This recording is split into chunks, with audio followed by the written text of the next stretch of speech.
জলা জমিতে মাটি ফেলে সেটাকে বাস্তু জমি বানিয়ে দেয়া, এই সমস্যা দীর্ঘদিন ধরে আমরা বিভিন্ন জায়গায় দেখিয়েছি, বিভিন্ন জায়গায় এই জিনিস করা হচ্ছে। তার বিরুদ্ধে মুখ্যমন্ত্রীকে আমরা মুখ খুলতে দেখেছিলাম। এবার চাপড়ার ছবি দেখাবো। চাপড়ায় পুকুর ভরাট করে নির্মাণ, পুকুরের একাংশ বুঝিয়ে বাড়ি তৈরির অভিযোগ, পুকুর কিনে বোঝানোর অভিযোগ মালিকের বিরুদ্ধে। স্থানীয়দের অভিযোগ, প্রতিবাদ করলেও বন্ধ হয়নি পুকুর ভরাট। স্থানীয়রা ঠিক কি অভিযোগ করছেন প্রথমে শোনাবো।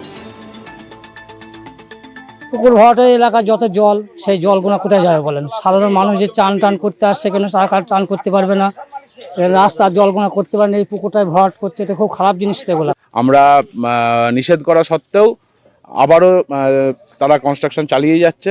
এখান থেকে থানা খুব বেশি হলে 500 মিটার দূরত্ব। প্রকাশ্য দিবালোকে এরকম পুকুর বুঝে ইললিগাল কনস্ট্রাকশন হচ্ছে, যেটাতে প্রশাসন কোনো রকম হস্তক্ষেপ করছে না। এখান থেকে বিডিও অফিস 1 কিলোমিটার দূরত্ব, বিডিও বিএলআরও কোনো প্রশাসনিক দিক থেকে কোনো রকম বাধা এদেরকে দেওয়া হচ্ছে না।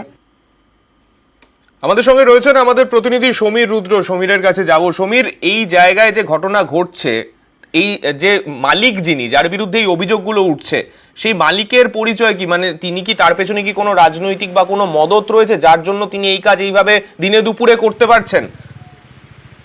একদমই তাই। সান্নিক যার বিরুদ্ধে অভিযোগ হচ্ছে সামাদ আলী বিশ্বাস, তিনি কিন্তু এলাকার প্রভাবশালী তৃণমূল নেতা, এবং যার পুকুর তিনি কিনেছেন অমিত প্রামাণিক এক অংশীদার, সেও কিন্তু এলাকার প্রাক্তন তৃণমূলের যুব সভাপতি, এবং তার সাথে চাপতলা পুলিশের খুবই দহরম মহরম, এমনটাই অভিযোগ স্থানীয় বাসিন্দাদের। যে কারণে দিনের পর দিন প্রকাশ্য দিবালোকে পুকুর ভরাট করে পাকা নির্মাণ করলেও পুলিশ প্রশাসন ছুটে জগন্নাথ। কারণ এই পুকুর থেকে কিন্তু থানার দূরত্ব মাত্র 500 মিটার, এবং বিডিও অফিস এবং বিএলআর অফিসের দূরত্ব মাত্র 1 কিলোমিটার। কিন্তু চোখের সামনে, সকলের সামনে কিন্তু প্রকাশ্য দিবালোকে এই বেআইনি নির্মাণ করলেও কিন্তু প্রশাসন একদম নির্বিকার। তার কারণ এর পিছনে রয়েছে তৃণমূলের প্রভাবশালী নেতারা, এমনটাই অভিযোগ করছেন স্থানীয় বাসিন্দারা। তবে এই যে পুকুর, এর পরিমাণ 2.64 একর, এবং দীর্ঘদিন ধরে স্থানীয় বাসিন্দারা বিভিন্ন পুজো কমিটি, দুর্গাপুজো এবং কালী পুজোর সময় ওই পুকুরে প্রতিমা নিরঞ্জন করেন। এর পাশাপাশি জল নিষ্কাশনের কিন্তু একটা গুরুত্বপূর্ণ ভূমিকা সঙ্গে থাকো। যার বিরুদ্ধে এই অভিযোগগুলো উঠছে তিনি ঠিক কি সাফাই দিচ্ছেন একবার শোনাবো। বিল্ডিং ওখানে হচ্ছে না, বিল্ডিং হওয়া ছিল, আগেই হওয়া ছিল, সেটা পুরোটা হচ্ছে এখন। পুকুরের উপরে বিল্ডিং হচ্ছে, কই পুকুর ওর পরে আছে পুকুর, কিন্তু ওটা এই জায়গাটার উপরে বিল্ডিংটা হচ্ছে, সেই জায়গার শ্রেণী কি আছে? জায়গাটা মনে হয় কিছু অংশ পুকুর আছে, কিছু অংশ পুকুর পার হয়ে আছে, অনেকটা জমি তো ওখানে। ভিটা কি আছে? না, মনে হয় ভিটা হয়নি। ভিটা যদি না থাকে সেক্ষেত্রে কি করে বিল্ডিং নির্মাণ হয়? সেটা বিল্ডিংটা কি দীর্ঘদিন হয়ে আগেই হয়ে আছে, আগে থেকে অবৈধ কাজ চলছে। সেটা আগে, হ্যাঁ, বহুদিন ধরেই চলছে, বহুদিন ওখানে হয়ে আছে। এবার তারপরে এখন যে নিয়েছে সে করছে। সমীরের কাছে আরো একবার যাব। সমীর, মালিক তো বলছেন আগে থেকে ওখানে একটা বাড়ি হয়ে আছে, মানে কোনো এক সময় কেউ একটা কোনোভাবে একটা বাড়ি হয়তো বানিয়ে এমনি ফেলে রেখে দিয়ে চলে গেছিলেন, ওনার দাবি সেই রকমই। তো সেক্ষেত্রে স্থানীয় প্রশাসনিক কর্তারা যারা রয়েছেন তারা কি বলছেন?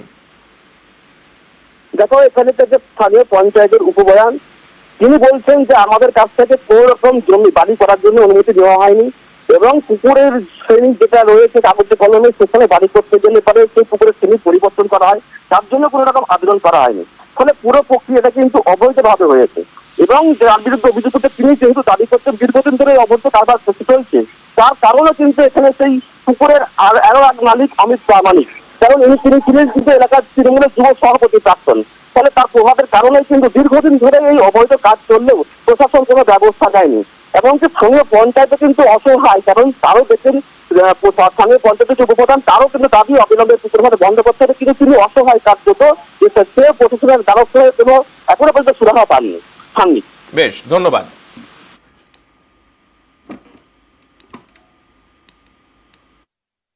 পুকুরের ওপর পুকুর ভরাট করে বিল্ডিং করা মানে সম্পূর্ণ অবৈধ।